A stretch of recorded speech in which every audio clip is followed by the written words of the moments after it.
Y sin embargo, estoy seguro de que el hombre nunca renunciará al verdadero sufrimiento, es decir, a la destrucción y al caos. Dostoyevsky.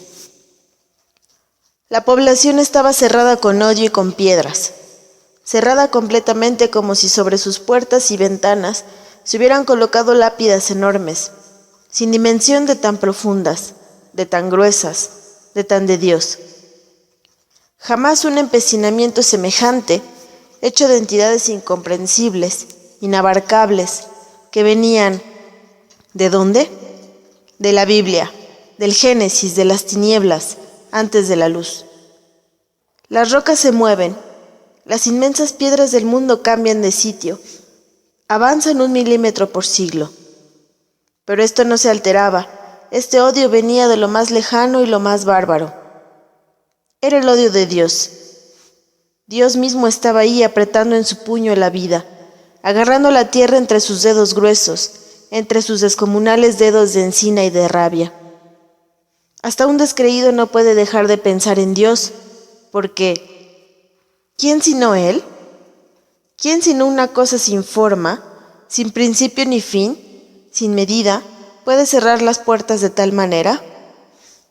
Todas las puertas cerradas en nombre de Dios, toda la locura y la terquedad del mundo en nombre de Dios, Dios de los ejércitos, Dios de los dientes apretados, Dios fuerte y terrible, hostil y sordo, de piedra ardiendo, de sangre helada. Y eso era ahí y en todo lugar porque Él, según una vieja y enloquecedora maldición, está en todo lugar. En el silencio siniestro de la calle, en el colérico trabajo, en la sorprendida alcoba matrimonial, en los odios nupciales y en las iglesias, subiendo, en anatemas, por encima del pavor y de la consternación. Dios había acumulado en las entrañas de los hombres como solo puede acumularse la sangre, y salía en gritos, en espaciosa, cuidadosa, ordenada crueldad. En el norte y en el sur, inventando puntos cardinales para estar ahí, para impedir algo ahí, para negar alguna cosa con todas las fuerzas que al hombre le llegan desde los más oscuros siglos, desde la ceguedad más ciega de su historia. ¿De dónde venía esa pesadilla? ¿Cómo había nacido? Parece que los hombres habían aprendido algo inaprensible, y ese algo les había tornado el cerebro cual una monstruosa bola de fuego, donde el empecinamiento estaba fijo y central, como una cuchillada. Negarse, negarse siempre, por encima de todas las cosas, aunque se cayera el mundo, aunque de pronto el universo se paralizase y los planetas y las estrellas se clavaran en el aire. Los hombres entraban en sus casas como un delirio de eternidad, para no salir ya nunca, y tras de las puertas se aglomeraban impenetrables cantidades de odio seco, sin saliva, donde no cabía ni un alfiler ni un gemido. Era difícil para los soldados combatir en contra de Dios, porque Él era invisible, invisible y presente, como una espesa capa de aire sólido o de hielo transparente o de sed líquida. ¿Y cómo son los soldados? Tienen unos rostros morenos de tierra labrantía, tiernos, y unos gestos de niños inconscientemente crueles. Su autoridad no les viene de nada. La tomaron en préstamo quién sabe dónde y prefieren morir, como si fueran de paso por todos los lugares y les diera un poco de vergüenza todo. Llegaban a los pueblos solo con cierto asombro, como si se hubieran echado encima todos los caminos y los trajeran ahí, en sus polainas de lona o en sus paliacates rojos, donde mudas aún quedaban las tortillas crujientes, como matas secas. Los oficiales rabiaban ante el silencio, los desenfrenaba el mutismo hostil, la piedra enfrente, y tenían que ordenar, entonces, el saqueo, pues los pueblos estaban cerrados con odio, con láminas de odio, con mares petrificados. Odio y solo odio como montañas. ¡Los federales, los federales! Y a esta voz era cuando las calles de los pueblos se ordenaban de indiferencia, de obstinada frialdad, y los hombres se morían provisionalmente, aguardando dentro de las casas herméticas o disparando sus carabinas desde ignorados rincones. El oficial descendía con el rostro rojo y golpeaba con el cañón de su pistola la puerta inmóvil. Bárbara. «Queremos comer. Pagaremos todo». La respuesta era un silencio duradero, donde se paseaban los años, donde las manos no alcanzaban a levantarse. Después un grito como un aullido de lobo perseguido, de fiera rabiosamente triste. «¡Viva Cristo Rey!». Era un rey. ¿Quién era? ¿Dónde estaba? ¿Por qué caminos espantosos? La tropa podía caminar leguas y más leguas sin detenerse. Los soldados podían comerse los unos a los otros. Dios había tapiado las casas y había quemado los campos para que no hubiese ni descanso ni abrigo, ni aliento ni semilla. La voz era una, unánime, sin límites, ni agua. El agua es tierna y llena de gracia. El agua es joven y antigua, parece una mujer lejana y primera, eternamente leal. El mundo se hizo de agua y de tierra y ambas están unidas, como si dos cielos opuestos hubiesen realizado nupcias imponderables. Ni agua. Y del agua nace todo, las lágrimas y el cuerpo armonioso del hombre, su corazón, su sudor. Ni agua. Caminar sin descanso por toda la tierra, en persecución terrible, y no encontrarla, no verla, no oírla, no sentir su rumor acariciante. Ver cómo el sol se despeña, cómo calienta el polvo, blando y enemigo, cómo aspira toda el agua por mandato de Dios, y de ese rey sin espinas, de ese rey furioso, de ese inspector del odio que camina por el mundo cerrando los postigos. ¿Cuándo llegarían? Eran aguardados con ansiedad y al mismo tiempo con un temor lleno de cólera. Que vinieran, que entraran por el pueblo con sus zapatones claveteados y con su miserable color olivo, con las cantimploras vacías y hambrientos. Que entraran. Nadie haría una señal, un gesto. Para eso eran las puertas, para cerrarse. Y el pueblo, repleto de habitantes, aparecería deshabitado, como un pueblo de muertos, profundamente solo. ¿Cuándo y de qué punto aparecerían aquellos hombres de uniforme, aquellos desamparados a quienes Dios había maldecido? Todavía lejos, allá, el teniente Medina sobre su cabalgadura meditaba. Sus soldados eran grises, parecían cactos crecidos en una tierra sin más vegetación. Cactos que podían estar ahí, sin que lloviera, bajo los rayos del sol. Debían tener sed, sin embargo, porque escupían pastoso, aunque preferían tragarse la saliva como un consuelo. Se trataba de una saliva gruesa y noble, que ya sabía mal, que ya sabía a lengua calcinada, a trapo, a dientes sucios. La sed es un anhelo como de sexo. Se siente un deseo inexpresable, un coraje, y los diablos echan lumbre en el estómago y en las orejas para que todo el cuerpo arda, se consuma, reviente. El agua se convierte, entonces, en algo más grande que la mujer o que los hijos, más grande que el mundo.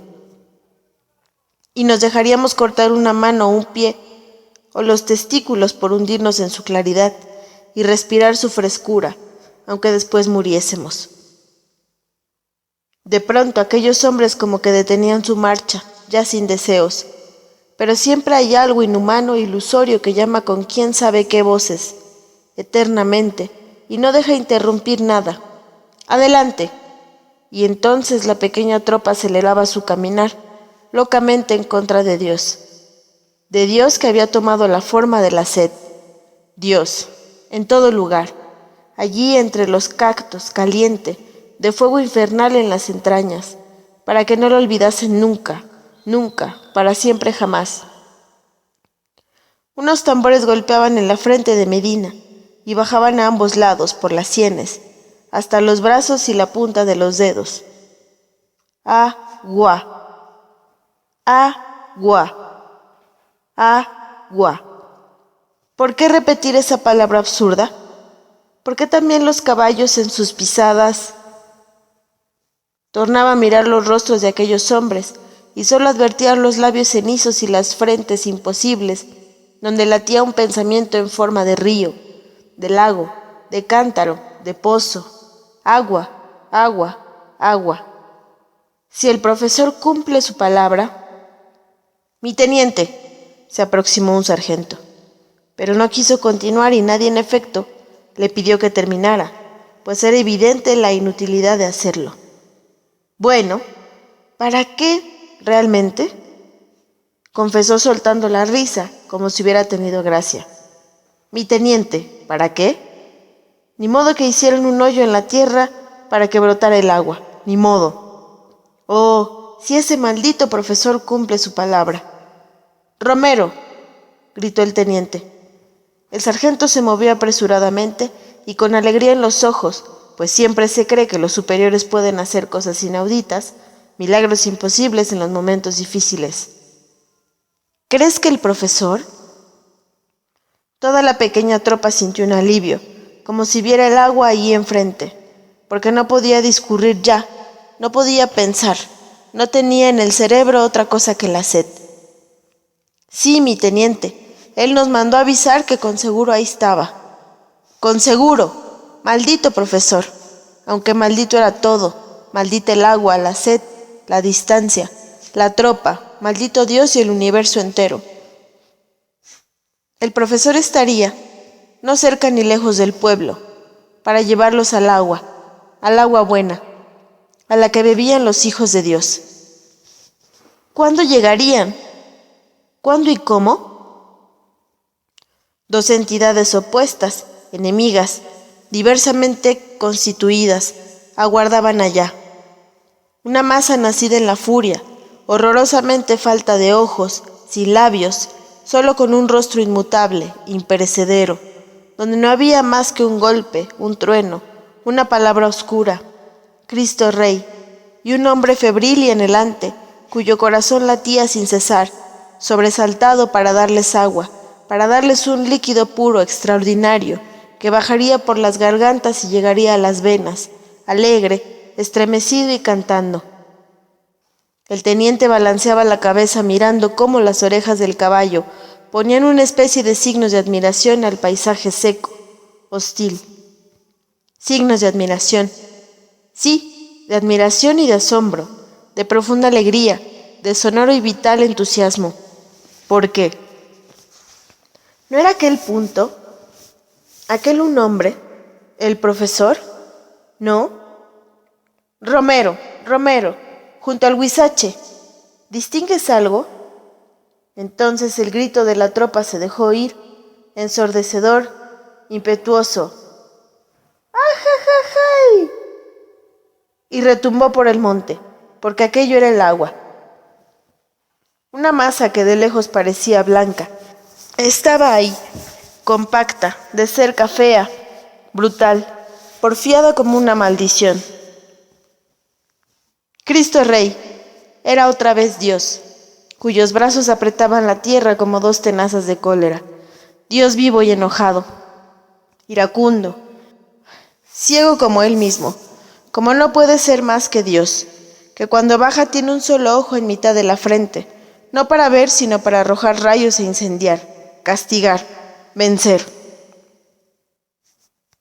En la periferia de la masa, entre los hombres que estaban en las casas fronteras, todavía se ignoraba qué era aquello. Voces solo, dispares. Sí, no. Ay de los vencidos. Aquí no había nadie ya, sino el castigo, la ley terrible, que no perdona ni a la 20ª generación, ni a la 100ª, ni al género humano, que no perdona, que juró vengarse, que juró no dar punto de reposo, que juró cerrar todas las puertas, tapiar las ventanas, oscurecer el cielo y sobre su azul de lago superior, de agua aérea, colocar un manto púrpura e impenetrable. Dios está aquí de nuevo, para que tiemblen los pecadores. Dios está defendiendo su iglesia, su gran iglesia sin agua, su iglesia de piedra, su iglesia de siglos. En medio de la masa blanca apareció de pronto el punto negro de un cuerpo desmadejado, triste, perseguido. Era el profesor. Estaba ciego de angustia, loco de terror, pálido y verde en medio de la masa. De todos lados se le golpeaba, sin el menor orden o sistema, conforme el odio, espontáneo, salía. ¡Grita, viva Cristo Rey! Los ojos del maestro se perdían en el aire, a tiempo que repetía exhausto la consigna. ¡Viva Cristo Rey! Los hombres de la periferia ya estaban enterados también. Ahora se les veía el rostro ennegrecido, de animales duros. Les dio agua a los federales el desgraciado. Agua. Aquel líquido transparente de donde se formó el mundo. Agua. Nada menos que la vida. ¡Traidor! ¡Traidor! Para quien lo ignore, la operación, pese a todo, es bien sencilla. Brutalmente sencilla. Con un machete se puede afilar muy bien, hasta dejarla puntiaguda, completamente puntiaguda. Debe escogerse un palo resistente, que no se quiebre con el peso de un hombre, de un cristiano, dice el pueblo. Luego se introduce y al hombre hay que tirarlo de las piernas, hacia abajo, con vigor, para que encaje bien. De lejos el maestro parecía un espantapájaros sobre su estaca, agitándose como si lo moviera el viento que ya corría, llevando la voz profunda, ciclópea de Dios, que había pasado por la tierra.